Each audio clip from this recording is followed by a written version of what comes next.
Shut up and sit down.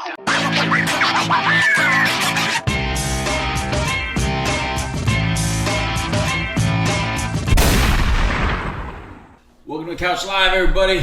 Here we are, Dope N Dharma, finally in our new studio, Trinity. Yes, you finally got me out of the house. In our new studio. It's good. Yes. I mean, we were at New Smyrna Beach for a while, but Trinity complained a lot about driving out to New Smyrna Beach. So we brought it to Sanford. I'm still not confident you're going to get me out here all the time. A little bit closer. Just a So little bit closer. it's more comfortable in the house, dude. Anyway, this is the Couch Live, a show that focuses on addiction and recovery and all things in between. Each and every Friday, but today we're doing it on a Tuesday. It's a very special Tuesday, Trinity. It is. Usually we do Dharma time on Tuesday. Yes. But today we're doing the Couch Live. Yes. Because we had a special guest today. So first let me introduce, I am the street certified dope doctor Louis Delgado, the dopest half of Dope N Dharma. And of course my partner, Dharma Time himself, the Dharma guy. What's up, buddy? Hey, what's up? All right, so you came out here to Sanford. I did. You're seeing the new studio, but you brought a guest. I did. You brought a friend. I did. Who'd you bring? I brought the one and only Renee. Hey. There she is. Yeah, look at that. Look at her. Hey. Look at you. Whoa. Wow, You just drinking made him. problem? It was really You full. just made him wet himself. I did. Yes. Wow. It was premature, you got too, pretty actually. Excited, I brother. think there's a meeting going on next It was door. premature. Yeah, I need to you go should to at it. least wait It till was there's a little really more full. I'm used to having a cup. Anyway, for those of you that didn't see it, if you're not watching on Facebook Live, what you missed is Trinity just, I don't know. Completely just got spilled water all over real myself. excited when she It's said, hey. it's everywhere now. And he just wet himself. with I his did. water bottle. Anyway, That's all right. I'm used to it. so Renee, welcome. Thank So, you. those of you that don't know, Renee's a multiple of things. First of all, Renee is our vice president of the Now Matters More Foundation. Yes. Where Trinity is the president, I'm the founder, and you're our vice president. all right. Look at the way she acts about that. Every time we call her the vice president, she's Yeah. like, yeah, I guess I am. No, so you're our You vice guys, president. you guys are the power couple. You're the power couple. I'm just the stand-in. What do you call the person that when you just need that little extra person to kind of come on in? That's me. The leader? Yeah. Oh, okay. Yeah. Can't be a trio without the tree. Exactly. Without the tree. The Exactly. tree. You two are the power couple. Yeah. I help wherever I can. Well, we need a third. Yes. And, We're a The thruple? tripod. We need We're to be a here. throuple. Is that Oh, what it is? God. Yeah. We're going there already. That's what it is. So that's Renee, and Renee is also, you were also Mrs. America. I was, yes. I was Mrs. America in 1998, 10 million decades ago. Don't age us that much. I know it. No, yeah, absolutely. That's awesome. I'm proud to be a part of the sisterhood still, and still very involved with Mrs. America and our actual state competition as well, Mrs. Florida. Yeah, you I helped still do a Jackie lot of produce stuff. that. You still do a lot of stuff. with I it. do it, yeah. I still do. Right, you were just in Vegas not too long ago. I doing was. stuff. Oh, yeah, I saw those postings. Yeah. So that's really cool. I mean, I don't know much about that whole deal. I just know it's just a bunch of women that dress up. Yes. And they look really good. Yes. And they go on TV and they get crowns. That's it? And there's no... What else- wait, what else- hold on. Is there a Mr.? Wait a minute. Is there a Mr.? Well, my husband. No, it's very sexist. Right? There's no Mr. America. It's 2022. No, I don't know how you I have feel to have a about lot that. of muscles to be Mr. America. I've seen Mr. America. Wait, there and is a they're Mr. America? ripped. Wait, Oh, is there a Mr. one? Yes, and they're ripped. Oh, Are they all married too? I have no idea. I didn't Oh, ask. see, they just shaft the married I mean, one. didn't Mr. America. Sure, that's right. Mr. Right. Now, Anyway. let me correct you. We don't just stand there and look pretty. Oh boy. Oh, Okay, boy. let me You're get in on trouble. my soapbox. You're right. Direct it that way. Okay. Uh-oh. See, I'm already canceled. I'm getting turning the canceled. energy towards you. Exactly. So, no, these women are, amazing women coming from all over the country, and they have, a message. They have a platform. They have something that is very important to them, whether they experience it personally or a family member. That's true. And they're there to help promote that cause. So it could be anything from cancer to sex trafficking to whatever. So basically, winning a title like Mrs. America gives you a bigger platform. That's right, it does. Bigger microphone. It Wasn't- allows you to reach more people. One of them was autism, I think, right? Yeah, the last absolutely. one. Yep, We've met quite a few of them. One Yeah, of them- they've been huge supporters of us. So been a for huge that, we gotta say Absolutely. thank Yeah, you. that was Melissa Parker. She was Yes. the former Mrs. Florida. Yes, and they have an amazing organization. She has a son who has autism. Yeah. I actually have several friends that have autistic children, so it's something that's very important to me, and I do whatever I can to support her. Right on. Yeah, so I did misspeak. I didn't mean to. Don't get all the girls I'm mad gonna at me get you. now. I'm all gonna the get ladies you. get all mad at me, and then I'm disappointed. You're sleeping on the couch now, man. I'm in trouble. Very disappointed. I'll sit baby in the corner. So anyway, so the reason we had you out here today is because you got some new things going on that we wanted to talk about. I Right? do. I'm First very of all, you have excited. a new TV show coming out. I do. Right? Shh, it's a secret. Yeah, It's a it's just secret? between us. Well, no, we can talk about it. It's just us just talking. between the three of us. Yeah, no, I'm really excited about the show. It's something obviously that's very near and dear to my heart, and it's part of my mission and my passion. What are you able to tell us about it? Because I know it's not out yet. So what are you able to tell us? Right. So basically, it is kind of a reality / documentary about our family and about other families that are like us. Okay. And for those people who know us and know our family and what we've been going through, I have 2 daughters that are in recovery, and one from alcoholism, the other from substance abuse, from hard drugs, which of course you guys have been integral in their success thus far. And so I really just want to shed a light on all the different types of families that are experiencing this. I want the conversation to be open because, as you know, anything hidden cannot be healed. Right. So I want people to see there's all types of families, there's all type of people that are suffering and struggling, not only with substance abuse and alcoholism, but also mental health. And we have both. We have both, my daughter suffer from bipolar disorder. And and of course, as you know, co-occurring disorders is very common. So a lot of people who have mental health issues sometimes turns to, substances to relieve the pain. Right. And so we want to kind of show that. We want to keep that conversation open, because this is how you heal. Yeah. Have conversations, and someone might see a family like ours and say, wow, I'm going through this. I need to get help, or this is how I can get help. And we just kind of want to show a way and a light, and just, like I said, just kind of break that stigma. Yeah, I mean, I got to applaud you, because I couldn't say, my mother wouldn't have done that. Yeah. I mean, I know it's weird when I say came out. When I came out. Okay. You can share with us. Yeah, when I came out, Yeah. And started being open about, my addiction and things that I went through, it was the exact opposite. Not that my family's not supportive, but they'd rather be supported privately rather than publicly. So how did your kids feel about it? They have been actually leading and blazing their own path. They have been very open and honest about it from really early on. Right. Because I think what happens is that people kind of hide it under a bush type of thing, and they don't want to talk about it. And honestly, and initially when we were first going through, and this has been the last 4 or 5 years, when we first were going through it, I wasn't sharing openly with everyone, not because I was trying to hide it, but because I just was trying to manage. I was just trying to deal. And so when I came out about it, it was what basically at the time when my daughter she had an overdose, and she had to be hospitalized in the emergency room, and I just said, this is enough, I have to share. And so that was my beginning of sharing. And I asked her, I said, are you okay with me sharing? And she said, yes. So I posted right from the hospital, and I basically just said, look, if you or anyone that you love is going through something like this, get help. See the signs. Don't miss the signs that we missed. You feel it now just talking about it. Absolutely. I could see it. I'm sorry. It's still, Don't be still sorry. that painful. No. You're okay with this, though? You're okay no, talking about it? No, I'm absolutely okay with it. This is what's helped me to heal. Okay. And I think this is why we're doing what we're doing, because people have to see not just, the worst part of it or the end story.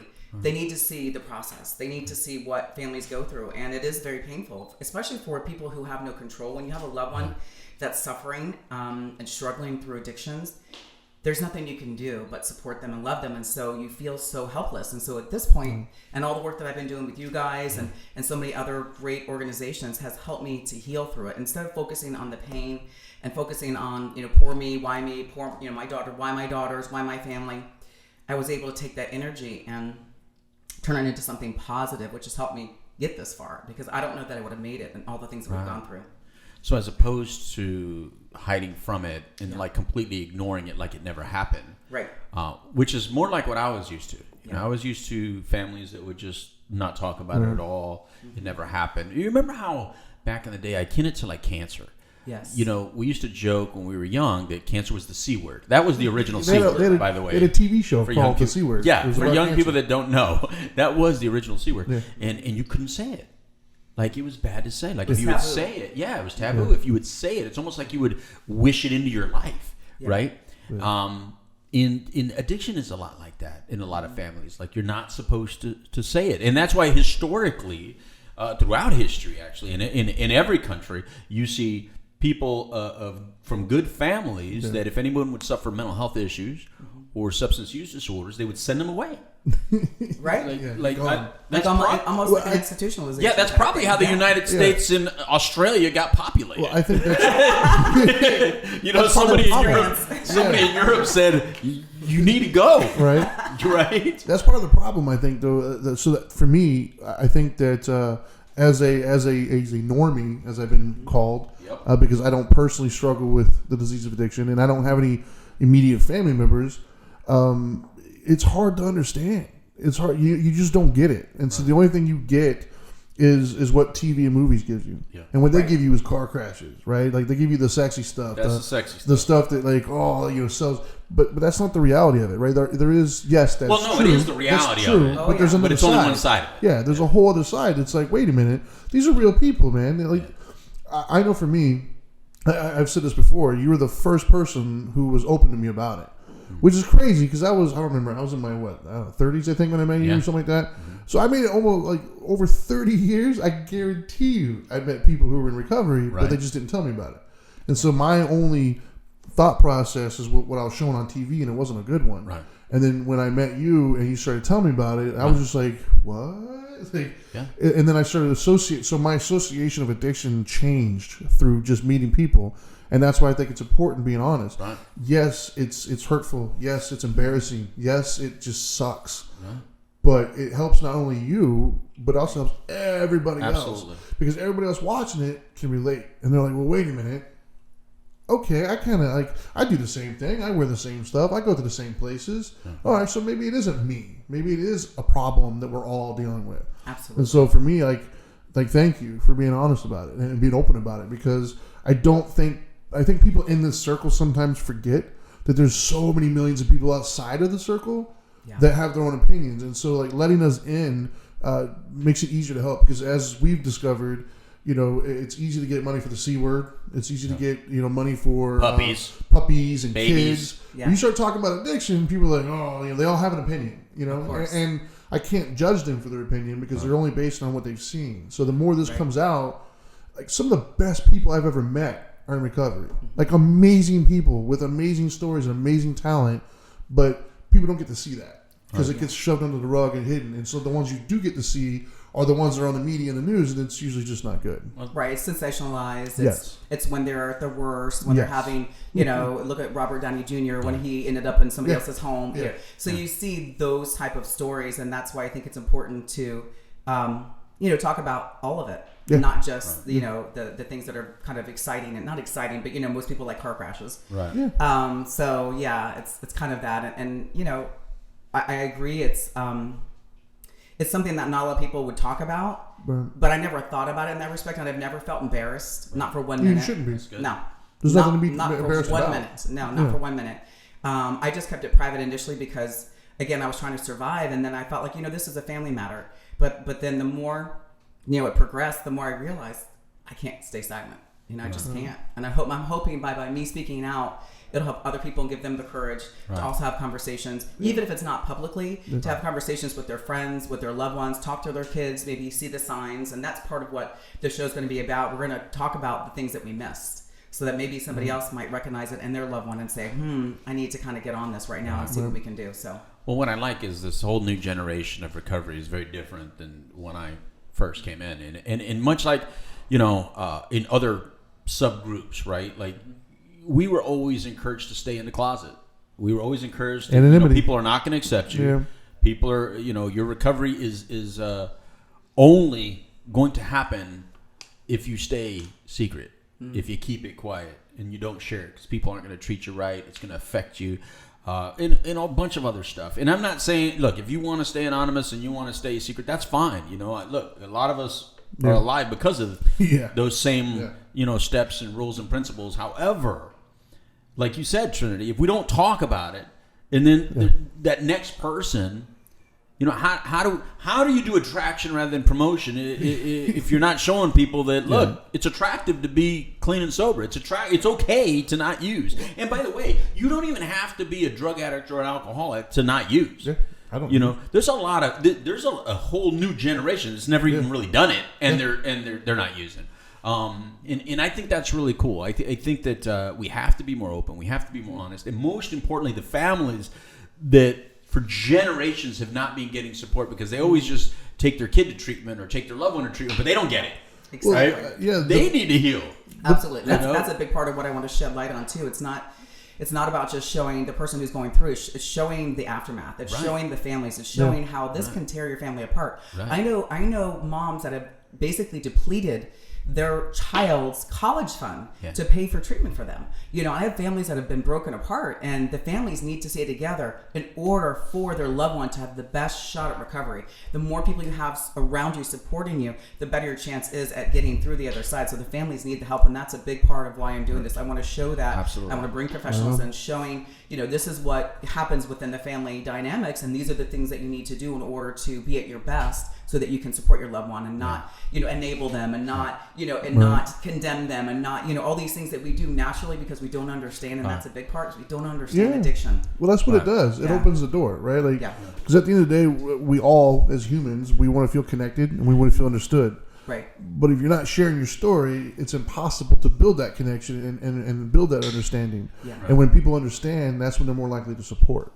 What is it? It's hard to be mad at somebody whose story you know, right? And so if we don't know you, it's easy to look from the outside looking in and judge and question morals and decisions and things of that nature. But when you actually get to know the people and you realize, like, no, that's not really what it was, then you start to feel more connected. You're more likely to support. You're more likely to change your view. You know, more likely to have shows like this to become popular. That people are, you know, instead of looking at it as a car crash, now they're looking at it with empathy. And that changes the whole dynamic. And it does. And it's impossible to heal in shame. It really is. So if you're just sitting there in shame all the time. Well, that's what keeps you in the cycle. I know my daughter Alexa said, you know, the shame is what keeps you in that cycle. Yeah. Because, you know, you have a relapse, or you have a bad experience, and then you're like, well, I was doing so great, and now I just kind of messed up again. And then you feel so guilty and so much shame from your mess up that you almost feel like you can't go on. And so that shame she said, it just keeps you in that wicked cycle. Yeah. So let's get into that, because the topic of today's show is how to support your loved one. Yes, through relapses. In a relapse, right? No, you said relapses. I said relapses only because that's my personal experience. Yeah, that's just my personal experience with my family, with my no, I get. No, trust me, I get it. I just singular is hard enough. You know, let me deal with this relapse first before I think about another one. Well, you know, the reason why I say that is it's important because when Alexis went to her first treatment center. And, you know, a lot of the therapists, they were like, well, she's not your typical addict. And I'm thinking, what does that mean? And I kind of bought into it. You know what I mean? I was like, yeah, you know, she's a college graduate. She graduated top of her class. She was in theater. She was in dance. She gave up all of her time volunteering. I mean, she was a child who looked like she was well-adjusted. She was on her way, making, you know, things happen. And then, you know, and then this happens. Yeah. And I'm thinking, this is good. She's going to go to treatment once. That's it. Wrong. It's a disease. Yes. It's a disease. Yes. And, you know, we weren't really expecting a relapse. Right. And when it happened, I was like, oh my gosh, I just felt like I kept getting knocked down and knocked down and knocked down. So, Well, it was multiple. So let's put that in perspective a little bit. For the people that don't understand it, don't be breaking my microphone now. Don't understand it. Think about going to the doctor, being told that you have high cholesterol or you have heart disease. Sure. You know, something that's significant to the physician and the medical community, but because you don't know how serious high cholesterol is, and you don't get how bad heart disease is, you don't take it seriously. Yeah. That is very similar to what a person with a substance use disorder feels. Because when you first hear about it, you're thinking, no, you're judging me by the DUI, or you're judging me by that arrest, or you're judging me by this one argument we had the other night, or whatever. But the other times, I'm having a good time. Trust me, it's a good. Look, ask my friends. I'm okay. I'm not as bad as others because I know other people that are worse. So you don't tend to look at your substance use disorder as that bad. Very similar to when the doctor tells you, listen, you have high cholesterol. What does that even mean? Like, think about it. Right. Have you ever been told something like that? You got to look at your LDLs and HDLs. And I'm thinking, no, you look at them. I don't even know what that means. Like I'm not going to take it seriously until they say, hey, Louis, you can't leave today. Like what they did in my surgery. Yeah. When they look at you and go, you're not leaving the hospital today. And you're like, what do you mean I'm not leaving the hospital today? They say, well, you have a tumor and we're going to take it out. Then all of a sudden it's like, okay, now talk to me. You weren't listening. We've been telling you. How many times did I tell you? Go to the doctor. All right, we're not getting into my medical issues right now. But the issue, it's very similar to that. You don't take it seriously until they don't let you out of the place. And that's how it is with a lot of people with substance use disorders. Until you actually get there and they go, no, we need you to stay here. Stay here what? What do you mean for what? They're like, I just need a detox and then leave. I don't need rehab. I don't need treatment. No. We want you to stay for 30 days. And you're like, oh, I don't need 30 days. I just need a detox. I'm good. I can quit whatever I want. Right. I just never really wanted to. Yeah. I never had a reason to quit, but now I do. So it's very similar to that, So I'm not trying to minimize it. So if someone's out there thinking, oh no, it's nothing the same. No, it is because people go back to the doctor, and how many times have you went back to the doctor and had to re-explain that no, you did not do the exercises they told you to do. No, you did not start eating healthy the way they asked you to do. No, you did not start taking your vitamins the way you said you were going to. No, whatever. Well, that's where the relatability. Yet they've never cut you off. The doctor never looks at you and go, you know what? You're done. I'm no longer treating you because you just don't want to help yourself. You've had high cholesterol for a long time, or you had heart issues, or you had some, some hypoglycemia or hyperglycemia. You're going to be diabetic, and you keep eating cake. So you know what? I'm going to stop treating you. There's nothing attached to that like that. No. But in substance use disorders, that's exactly what we go through. Yeah. We start getting threatened by practitioners that, oh no, since you relapsed, you're not allowed to back in this program for 30 days. You got to pay cash sometimes because too. Son or daughter or loved one, because you relapsed, you can't live here anymore. Yeah. Because you're using, you got to go to a different program or see a specific doctor. I mean, it gets really complicated. I don't think people understand the amount of bias, even in the medical community, I was shocked when you're trying to get help for this. There's places you had to pay all cash. They wouldn't even take stuff. If you're even if you have an HMO, even if you have insurance, even if that doctor takes Yeah. insurance, they'll charge you cash for this specific problem. Yeah, that's crazy to me. Oh yeah, and it's completely allowed. This community, the people out there that haven't had to pay for treatment and haven't had to go through, have no idea how expensive and costly. Besides the emotional cost, and that's what I want to get into. Besides the emotional cost, it's just a totally expensive process. And you said about people, putting up some money. I talked to a grandmother the other day. She's in her late 70s, and she's paying between $800 to $1,000 a month for outpatient stuff for this person. Yeah. And she's doing it because she loves her child, she loves her grandchildren, so she's doing it. Yeah. Well, what wouldn't you do for your loved one? Of course. But that's where part of the process comes in too. I mean, it's the emotional toll, but then it's a financial toll. Right. And a lot of people can't afford to, get the treatment that they need, and that's where you guys come in so amazingly, and we come in. She keeps forgetting she's the vice president. She really does. She does it all the time. We've been dismissed. I'm such I feel like anything that I do, I give 1,000%, and I'm really so involved to the degree that it's like my own child. And so if I'm not to that level, I feel like it's like I'm not really doing what I'm supposed to be doing. But you are. But you are. But yeah, no, absolutely no. And I mean, and obviously, we've had so many conversations. I mean, you've been there in my lowest times. I mean, and there's been quite a few low times. And times I wasn't sure, what I wanted to do, and times that I retreated, and times that I came back out, and it's been a roller coaster, for our family, and as a mom, to see your loved one and see your child and see your baby girl, go through that, and then to find out that her sister was struggling during the whole time, but she never said anything because she didn't want to take away the attention. Right, and that happens a lot. Yeah. Right.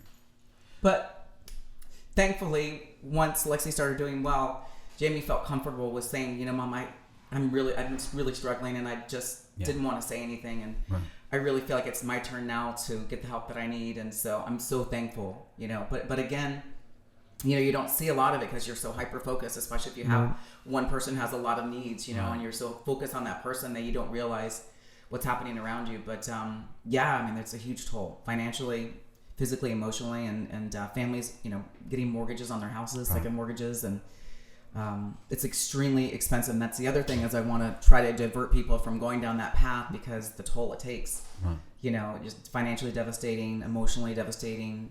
But as we know, there's hope and there's promise, and that's what I want to show, that's what I want to highlight too in the show, is that you can go through the darkest times of your life, but there's always hope, and as long as you hold on to that, there's a chance for something wonderful to come out of it, and there's wonderful things coming out of it, and the girls are doing really well and doing wonderful things. So it's awesome. Yeah. So what are some of the initial things? So your loved one comes out to you, so you want to jump into action. Yeah.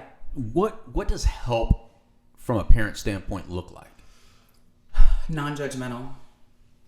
I think that's the biggest thing. I know Alexa said to me that we found out through a friend who said, who knew what was going on with her, and he told her sister, her twin sister, and said, look, she's really bad.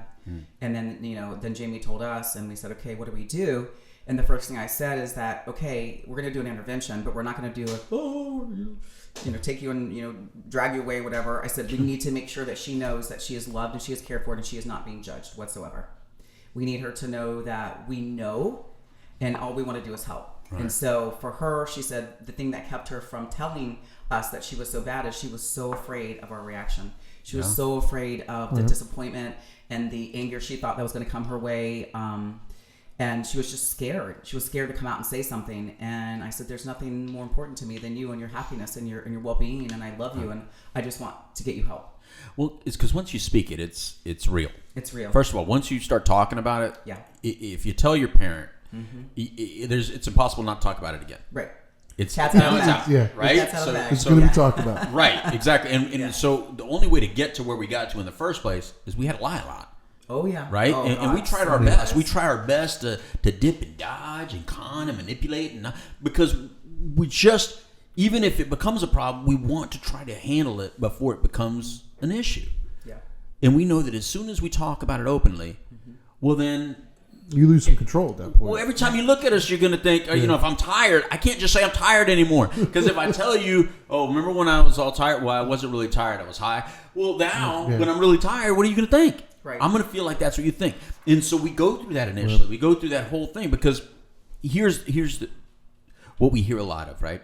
Is as soon as I tell you, okay, I'm done, I'm going to get better, I don't ever want to have a conversation that I'm using again. I want, so even if I did relapse, I want to keep it from you. Right. Because now that you're proud of me, I don't want to re-disappoint you. Right. Yep. So can you talk to us a little bit about that? Because we're talking about relapses, right? So, and there's a difference, by the way, between a lapse and a relapse. Right. So I want to put that out there. A lapse is if you used one time and you quickly got back onto the train, right? But a relapse is when you're full bore back, you're back to being dependent on it again, and you're back in the lifestyle. But So talk to us about that. Like, how do you support your loved one if they happen to lapse or relapse? Well, I think you have to keep in the back of your mind that there's a possibility, obviously, because it is a disease, right. And it's not like you're curing it. I mean, you're always in recovery. Right. And so you have to know that I'm going to continue to support my loved one and do whatever I can to help them on this path. But knowing that there is a chance that they may fall off the wagon, that they may go back to using, especially once I really understood how substances especially affect the brain, how the brain changes and how it becomes super dependent on that outside dopamine hit, and how the body stops producing its own natural endorphins.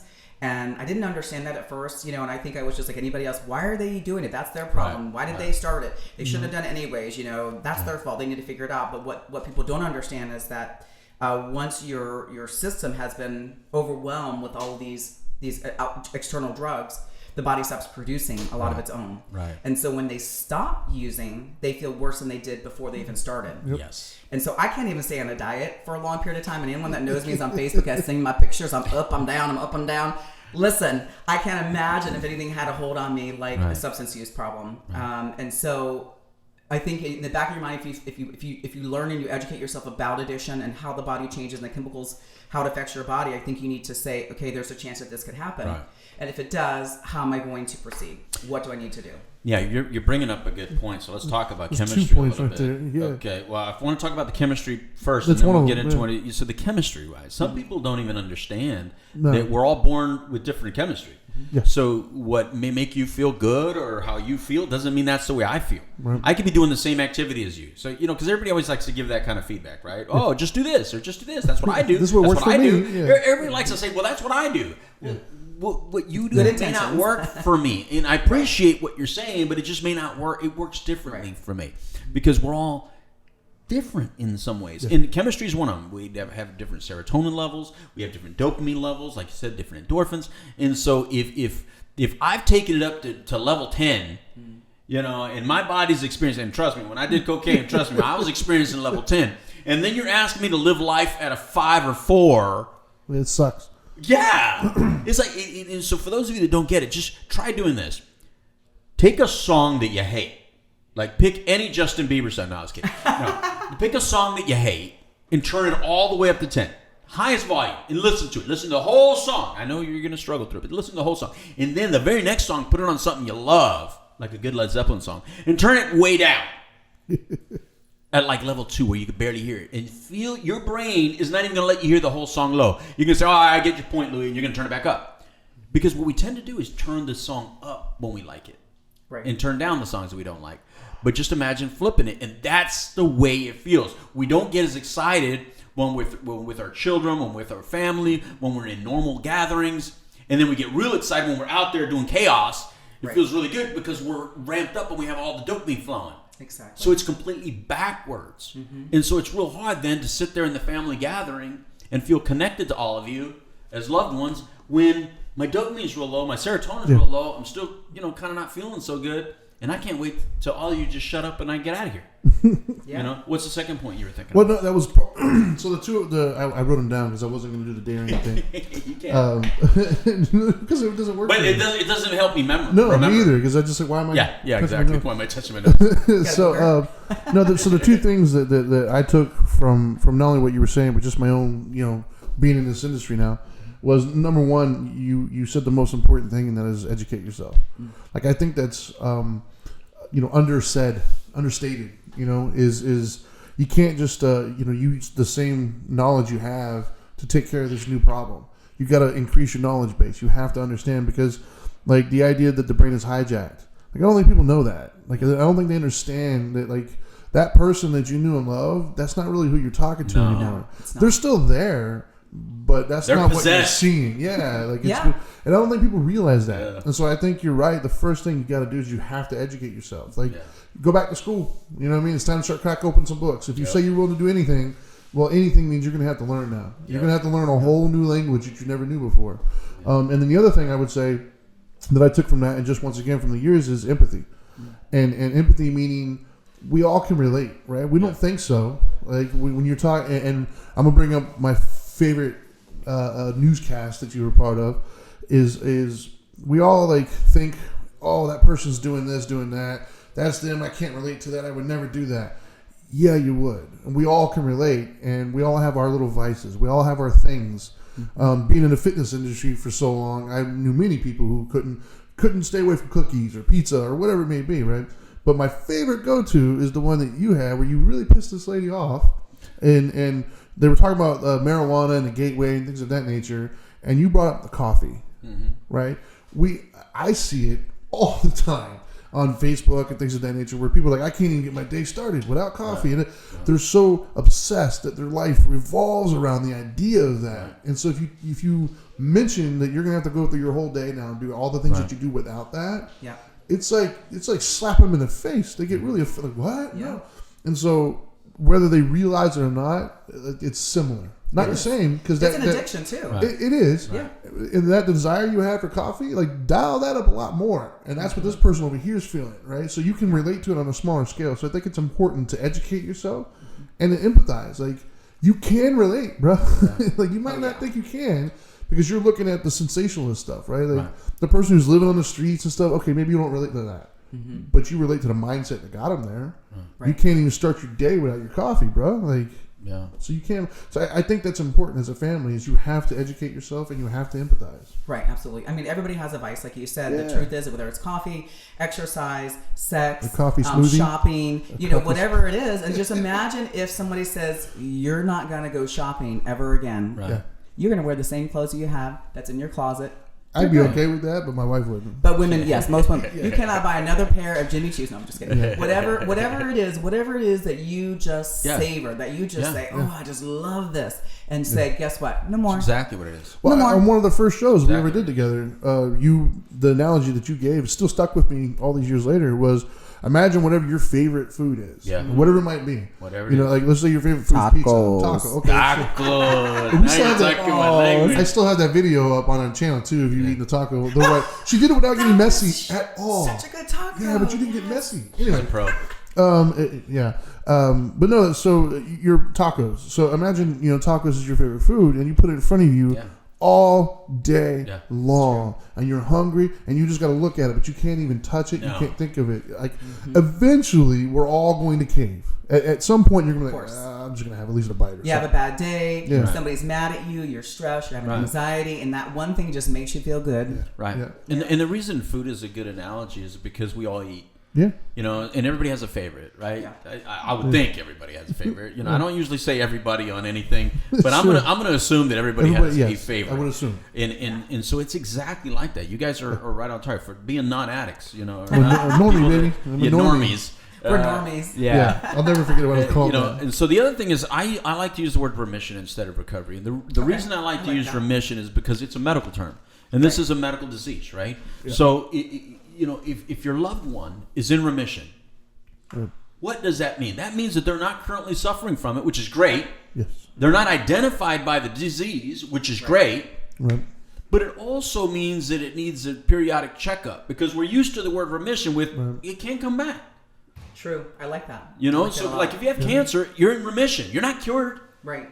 You know, you're not in recovery forever from cancer. No, you're in remission, meaning let's keep an eye out. Right. You know? and yeah, and for your loved ones, I But- love that. I mean, it Right. just popped into my head that it's like, you know, maybe I should call that person. Maybe I should check Right. up on them. They posted something on social media, and that didn't sound Seemed right. kind of dark. Yeah, seemed kind of dark. Right. And we just had an incident like that. A beauty queen that just had that experience where her Right. last post on social media was really a sign, but nobody really knew it. Really? And Wow. then, you know, the Miss USA. Yeah. Who Yeah. jumped from Oh, the we did a show on that yeah, one. absolutely Right. in New York, and so again, looking at her and seeing her life and her accomplishments, you would never ever ever expect that she was suffering. She was suffering in silence. Yeah, that was horrible. And she thought the only way out was Yeah. taking her life. Yeah.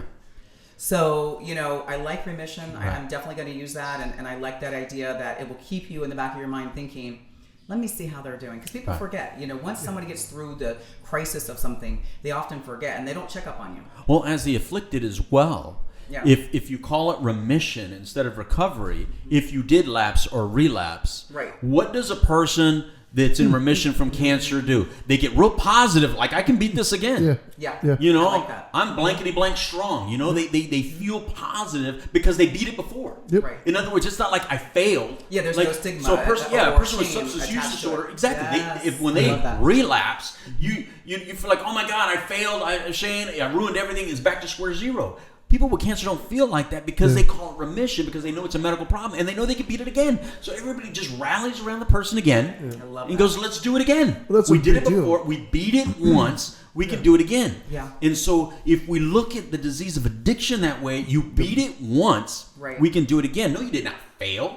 Yeah. You were in Yeah. remission. And you don't it's lose all back, that by the- but you beat it once. We can Yeah. beat it again. Yeah. I don't care if you beat it 50 times and it came back 50 times. Right. It's still remission and it's still a disease and you can still win because you have victories. And you don't lose all the clean You don't time. lose your time. Right, Like, you don't lose momentum. Well, like in we've known essence. people Yeah. very near and dear to the show, even that have had cancer multiple times. Right. But they don't say like, oh, like Start from all the scratch. life that I lived in between is gone. It's not for naught. No, you still Right. lived every bit of that. Like Right. it's just okay. It came back. Right. Let's rally the troops and go back into dealing Exactly. with it. You know, It's all and- perception. I mean, Yeah. it's all perceptive. It really comes down to the mindset of the people. It's not the experience. It's how you mentally wrap your head around it. And I really love that. Right. I love it a lot. I mean, the reality is that how many times have each and every one of us planned to do something? I'm going to lose weight. I'm going to finish this goal. I'm going to start this business. I'm going to, whatever it is, I'm going to run this 5K. I'm going to, whatever it is. And how many times have we actually completed it? Maybe Right. once or twice. Most people don't. Most people Right. move forward. Something happens, kicks them off. They're Sure. like, I'm just not going to do it. Imagine that, but like 10,000 million times. Yes. So everybody can relate to this. Everybody has had a point in their life where they said, I'm going to do something and I'm going to take steps, and you make the steps and then you just, something happens and you don't finish. Right. Or you fail or you don't restart again. Because failing is only when you stop. Yeah. That's the truth. Amen to that. So now let's talk about the support part because Yes. as a family member, as a person like yourself, so there's a lot more AA and NA meetings than there are Al-Anon and Ar-Anon meetings, right? So how do you gather your personal troops of support out there, and where do families find these people of support? Because sometimes people look for help from like their friends who may have a Don't know, totally who don't different perspective or understand. don't understand, Yeah. and it could be that can be more harmful than good sometimes. you Yeah, know? and especially if you don't have the experience with somebody, a loved one who has, suffered with addiction, and there can be shame and there can be, you won't fully open up the conversation. I've never had a problem with that, to be honest with you. Right. I've been like this since I was a little girl. I really don't care what people think about me. I'm just going to share it and like it, don't like it, it's okay. But you know where I stand. Yeah.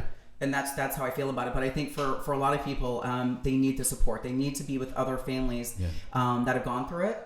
Because other families who are further along can actually help them, and they can see the light by getting in touch with other families. So there's definitely organizations like you mentioned, NA, Narnon, and Al-Anon and all that stuff. So I think it's important to do that. And I also think that, like I said, having conversations like this on a radio show, having television shows that kind of show all of it, the families and the ins and the outs and the ups and the downs will make the conversation a lot easier to be had.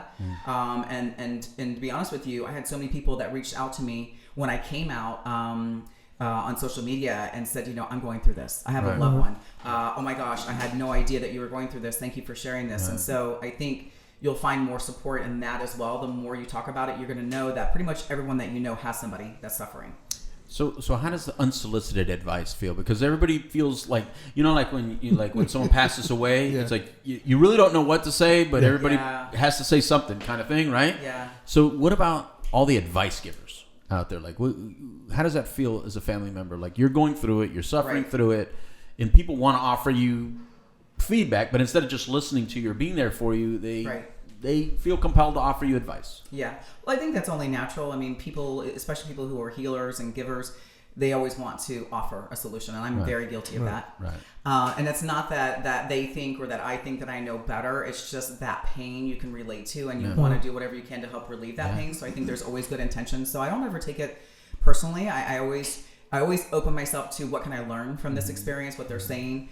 And I feel like, if you are somebody going through it, you have to just give yourself a break and you have to just be open to other people and them trying to love and support you. And if somebody does, maybe get to the point where you're feeling uncomfortable or maybe they're not being very helpful, be honest and open with them about it, and just say, I really appreciate this, or just like any great conversation that could be had is just to say, I don't really want you to fix this. I just want you to listen. And I think that's big in boundaries. That's great. Boundaries. That's great. And I think there's a lot of families out there that need to hear this. It's okay to say that. Yeah. It's okay to say, you know what, I'm sure you're giving me a lot of great stuff. Right now, I just really just want to vent to you. Right. I need you as a friend to just vent to. I need to be connected to people. And I'm afraid that if everyone just keeps telling me what to do and saying that I'm wrong in how I am approaching this, I'm going to end up being isolated. Because that's what happens. Families end up being just as isolated as the user. Yeah. And then so when they're isolated, they really have nowhere to go. Because let me tell you what happens with family members. At least with the user, we have moments of up. We at least get a high out of the deal. You know what I mean? But the family members only get the hangovers. It's like you get no high, all low.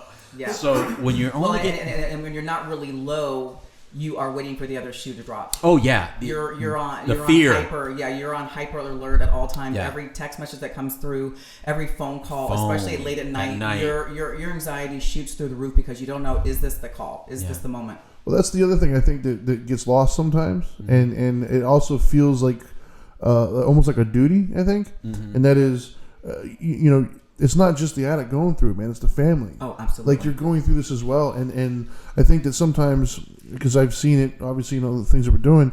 Oftentimes, the parents feel like they're not allowed to hurt. Like they got to be strong for them, and it's all about them. Yeah. But it's not. Like you're hurting too, and that's okay. Like, and I don't think enough of them realize that. Because one of the things that early on when I was doing some groups and stuff, the one that I kept noticing the trend that I started learning how to respond to it was, a lot of the clients that would come in, they would have 30 days where they left everything, right? They got away from school, work, whatever it was, and just focused on, themselves and recovery.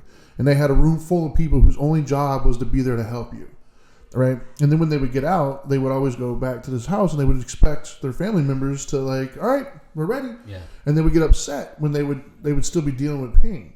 And so I always had to try to explain to them, I was like, look, man, you've had 30 days where you've done nothing but work on this. Yeah. They've still been paying bills. They've been paying for you to be in here. They've been, managing family members and other things. Like they haven't had the time to heal yet. And or so even get help. Yeah. And so, like, you got to understand. Like, They had one family session. Yeah. So they've got, like, PTSD almost. You know what I mean? Absolutely. And so, like, first of all, as the parent, like, you got to realize that, like, you do have PTSD or a form of it, right? Like, yes. Let's start calling it that. Sure. No, it absolutely is PTSD. Yes. There's no, listen to me. When, Yes. Sometimes at late at night when my phone goes off, I literally am triggered. Yeah. And you have everybody, the family members and the person with the issue, everybody has PTSD. And you got to know that. Like, don't hide from that, and don't try to, like, will yourself through it as a parent. Because I know as a parent myself, oftentimes I'll put my own hurts or feelings and stuff aside because I got to be there for my kids. Right. Well, the best way to be there for your kids is being right here as well. Like, you can't fill from an empty cup. So you have to take care of yourself. And part of that is acknowledging I went through this as well. Yeah, but let me tell you something. The hardest part for a parent is to take care of themselves first. Yeah. Parents just can't do it. It's relatively it's so viewed as unnatural. it's viewed as an impossibility. Yeah. It's viewed as no. Thank you very much, Louis. This is what I always get. Thank you. I know. I appreciate it. But after this is done, I'll go on vacation or I'll take care of myself. I said, no, you don't get it. Yep. When you're in an airplane, what do they tell you about that oxygen mask? Yep. And they all get it. They get the concept in an airplane. Put the mask on yourself first. You have to understand that in this. Yeah. There's a couple concepts that are real important for family members going through this. Number one is if you don't take care of yourself, then you're not going to be of any help. No. All of your responses are going to come off aggressive, judgmental, or come out of pain. And fear. And out of pain and fear comes aggression, comes blame, comes attacking, comes the wrong words. Well, you don't have the skill set. Because No, you don't. you don't. Nobody No. has that skill set. No. So what you want to do is take care of yourself first. And what that really means is if you ever wanted your loved one to be in counseling or therapy or rehab, you go. Yeah. You start going. And don't go Nobody's there. an island. That's the reality. No one's we all affect each other. And go to one that actually understands addiction issues. Yeah. And don't go to the one that's just constantly just saying, kick him out. That tough whole love. thing, that it may work for some, but it doesn't work for all. Right. Yeah. And you don't want to take that chance. That's the reality is that I won't. you don't know how your loved one's going to respond. Yeah. Right. No. I mean, that's a last ditch effort anyway. Last resort. Yeah, it's a last resort effort. But the whole thing is that there's a lot of emotions and feelings that you're feeling. So let's call it what it is. You also have the disease. Yeah. Of course you do. The And that's sickness is okay. now in you. You're it's suffering the okay. effects of it. Yeah, You so don't have but you're to pretend addicted to to be- them. yeah. Now they have a drug they're addicted to. Guess Yes. what you are? You're addicted to rescuing them. Yeah. Oh, You're true. addicted to saving them. And so you can't stop doing it. Yep. And so how do you rescue them in moderation?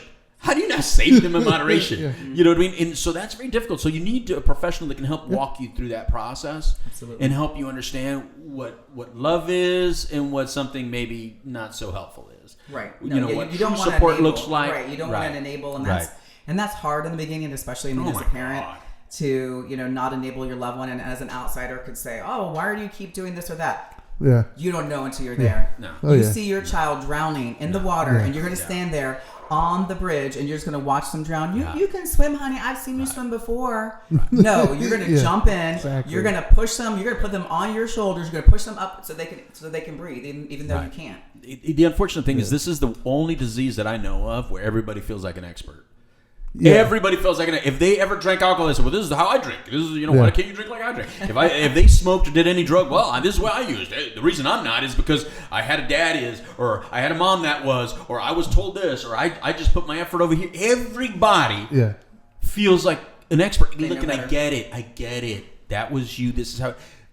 But everyone's wired differently. Everyone's level is different. All it takes for one person to be set off and to be, off the wagon is this tiny thing where it could happen to me, and I don't have any problem with it. Right, but they view explanation of understanding of it being a disease as excuse making or as somehow letting them off the hook. No, that's not what it is. But we have to be realistic about what's actually going on. And when the chemistry of an individual is different, and you can only feel good or safe or secure in your own skin when you're not mentally all the way there, and when you're numbed up. That's one of the ones that freak me out That's the hard most. for people to get. Like when I first got into this industry, one of the, of course I learned, my learning curve was huge. Yeah. One of the tidbits, I guess, that I learned that was the most like, what?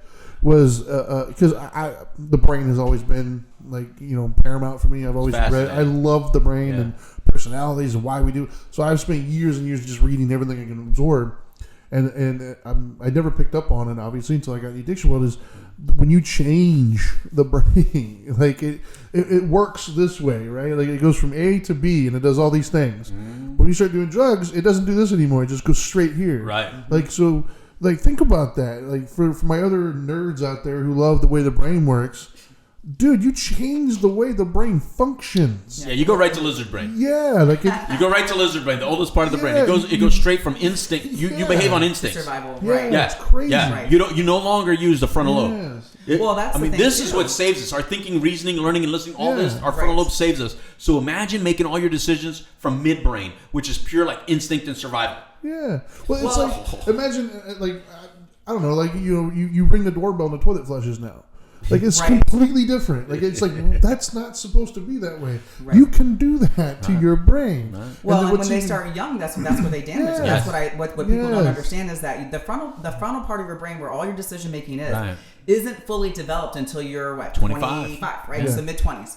Okay, so the younger you start using substances, which is average 12, 13 years of age. Unless you're this guy. I was 9, 11, Okay, he was younger. 9 drinking, 11's pot. So the younger you start, the slower your development is in that frontal part of the brain. So imagine your abilities keep diminishing and diminishing and diminishing to the point where when you're in your mid-20s, you don't have that development that you should have had all along because you have used these substances that have altered your ability to make decisions. How can you make good decisions when you do that? The other thing that's equally as cool, though, is you can reverse it. You can. That was very hopeful for me. That was a moment. I'll tell you my experience. So we were in the treatment center there in Tennessee, and they had a family weekend, and we went up to the family weekend, and we got to sit in on all the things that all the people that were in the program were going through in the treatment center. And so one of the therapists said, I want to talk to you a little bit about, the brain and how everything works. And when she said that it takes up to 2 years for the brain to fully heal from the substance abuse, being clean, I had hope for a second, and then I broke down crying. Yeah. I thought, there's no way she's going to last 2 years. If she doesn't feel good for 2 years, if she feels horrible for 2 years, how is she going to make it? You know what I mean? So it was like a light at the end of the tunnel, like, oh my gosh, okay, we can just get to the 2 years. And then a reality type of thing check came in and said, oh my God, if I felt like shit for 2 years, would I make it? I don't know. Yeah. Well, 2 things that you just said there. 1, elasticity. We were not trained and taught as kids because we didn't know it, that the brain actually is like the lizard tail. Yeah. And it continues to regrow parts. We just didn't know that it could do that. We thought it was like a hard matter. And it's not. But the second part, what you just said, reminds me of the surgery that I just went through. When that surgeon, before I even went through the surgery, she explained everything. And it's no different than in our business when we explain everything. If we explain it right and tell you that what you just said to me, that's what she told me. She says, you're going to wake up from surgery. It's very likely that you may not have mobility in parts of your body. You may be numb in parts of your body. We don't know if that's permanent until 2 years. It's 1 to 2 years. Now, if at 2 years you're still numb or still immobile, then you're not going to get it back. But we're going to work really hard for those first 2 years, right? I'm like, yeah. So I am currently going through that. I'm in month, 3? And I'm still very numb in certain parts. I still can't move all parts of my body the way I normally do. I still can't balance. I still can't do a lot of stuff. But there's hope. Right. And that's what we need in substance use issues. Yeah. We need hope. So if we can explain that to people, that it's gonna. I'm glad you brought that up. That it's gonna take that. It takes the longest because the nerves in the brain, the way it does grow back and it does move back to where it needs to grow, but it takes so long. It's the slowest repair. It's not a muscle. It's not a bone. Bones repair really fast. Yeah. Muscles repair relatively fast, but nerves and brain matter takes a long time. Yeah. And so, thank you for bringing that up, Renee, because it needs to be said more often, actually. Give yourself 2 years of just not attacking it with like a war zone, and then you'll see. You'll probably get a lot of it back. I don't know if you're going to get it all back. Look, I didn't get all my thought process back, but I got enough to live the life that I live with the family that I live. I got enough to empathize for other people, and most importantly, to love myself again. Yeah. Or not again, because I don't think I ever did. I waited long enough to love myself, to learn what that is. Yeah. And so what we encourage all of you out there to do is to give yourselves that time. And if you're a loved one, talk about that. Look, this is a process. Right. But not just a lifelong one, because that was hard to hear. Because when I first got clean and sober, that's all I kept hearing is, this is forever. This is a forever deal. Yeah. Give me something a little bit closer to now. Yeah. I just need something a little bit closer to now, because guess what? When you're hungry, what do?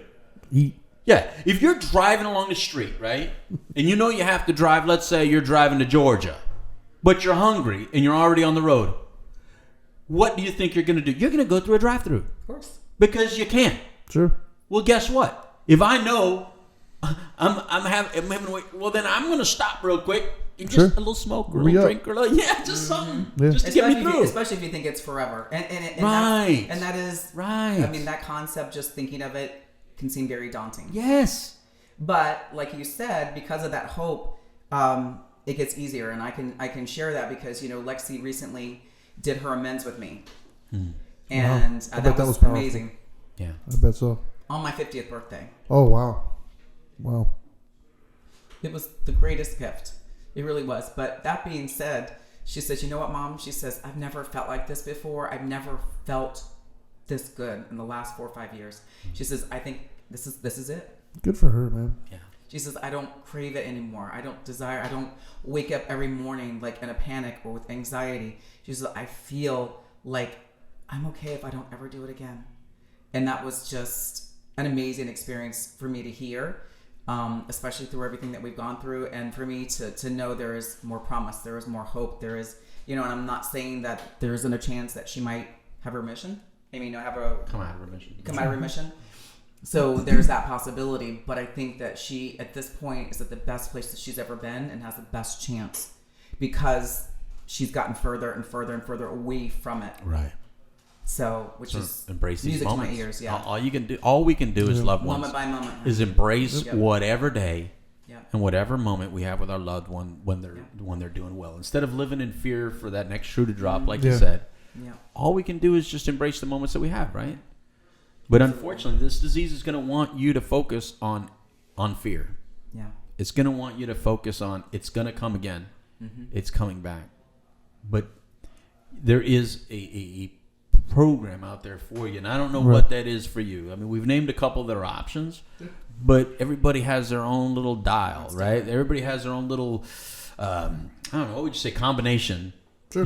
Your combination may be, 4, 5, 3, 2, but I don't know. But this is a long sequential number. Let me tell you something. Yeah. This is not just 4 little number.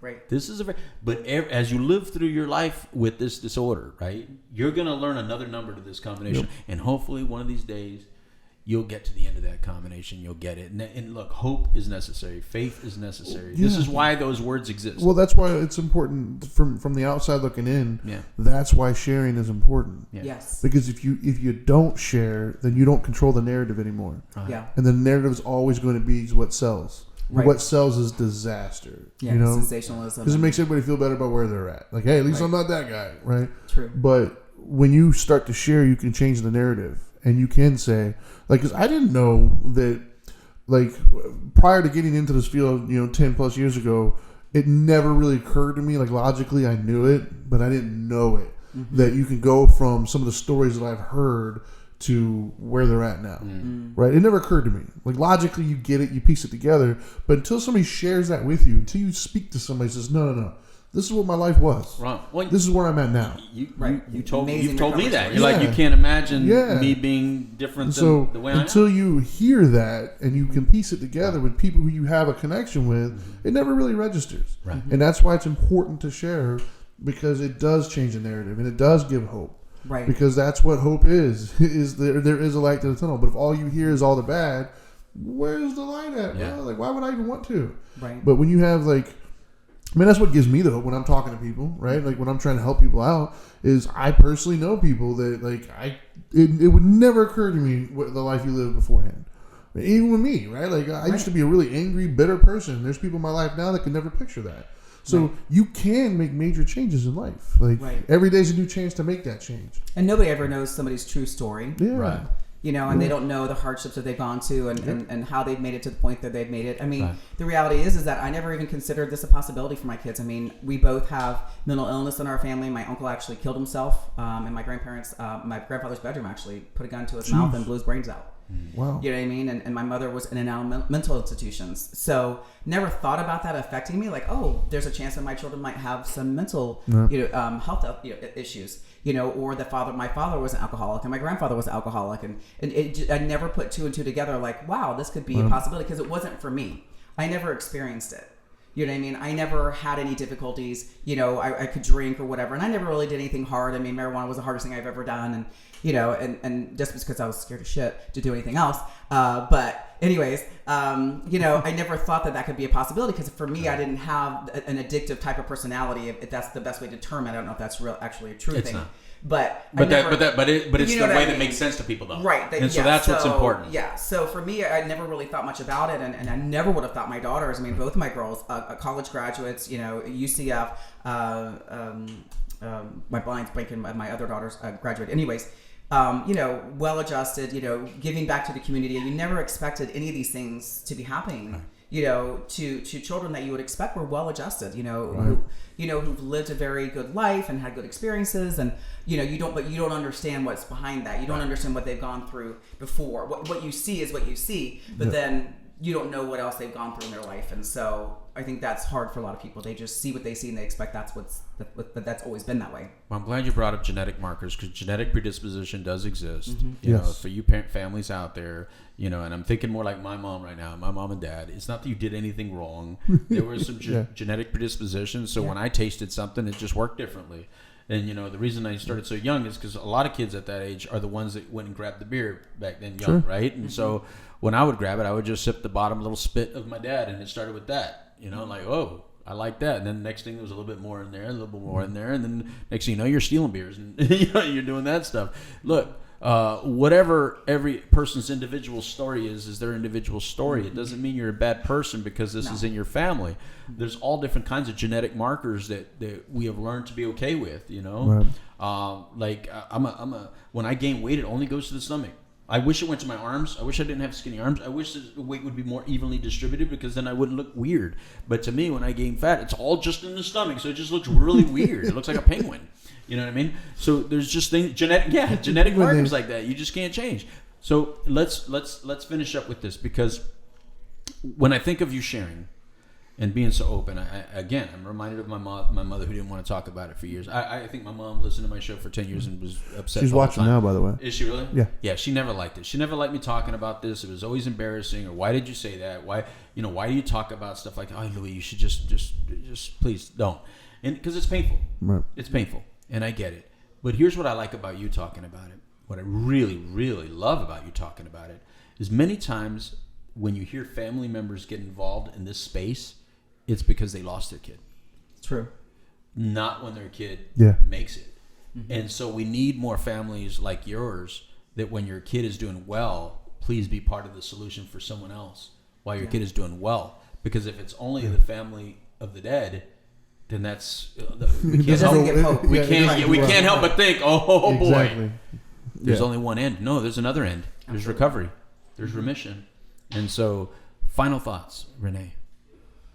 I would just say, obviously going back to the topic, is that your love and compassion and your steadfastness is so important. And I think, Alexis even said to me, she said, it didn't matter. She says, she gave a speech at my birthday party, and she said, I didn't listen to you.